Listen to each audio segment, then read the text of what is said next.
fans de paranormal, bonjour, bonsoir. Un utilisateur rapporte cette histoire troublante. Il raconte qu'un explorateur solitaire, habitué à faire des randonnées une fois par mois pour se reconnecter à la nature, a vécu une expérience qu'il n'oubliera jamais.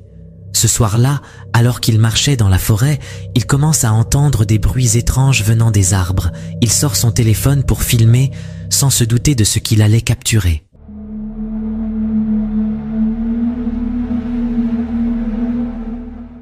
Dans la pénombre, on distingue une forme humanoïde perchée sur une branche. Mais quelque chose ne colle pas. Les yeux brillent de façon anormale. Et surtout, la silhouette semble reposer tout son poids sur une simple branche, comme si ce n'était pas humain. Alors, qu'est-ce que c'était vraiment? Un animal? Une illusion? Ou quelque chose de bien plus étrange? À vous de juger. À première vue, rien ne prédestinait Nina Kulagina, cette ancienne sergente de l'armée rouge, à devenir l'un des visages les plus controversés de la guerre froide. Pourtant, entre deux superpuissances obsédées par le contrôle, même de l'invisible, elle s'est imposée au cœur d'une bataille bien plus étrange qu'aucune autre, celle du paranormal. Née à Leningrad en 1926, Kulagina s'engage à 14 ans dans un régiment de chars pour défendre sa ville assiégée.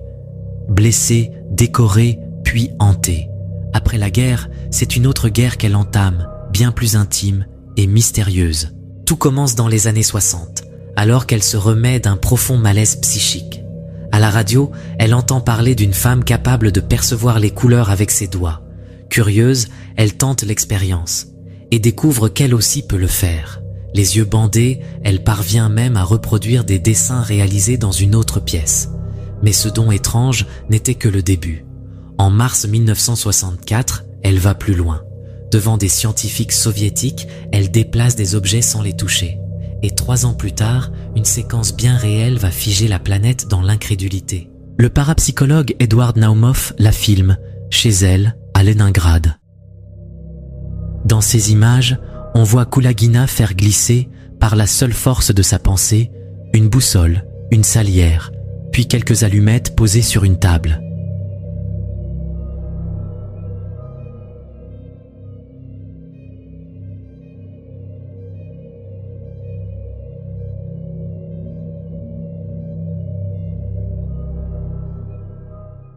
Ces films deviendront la pierre angulaire de son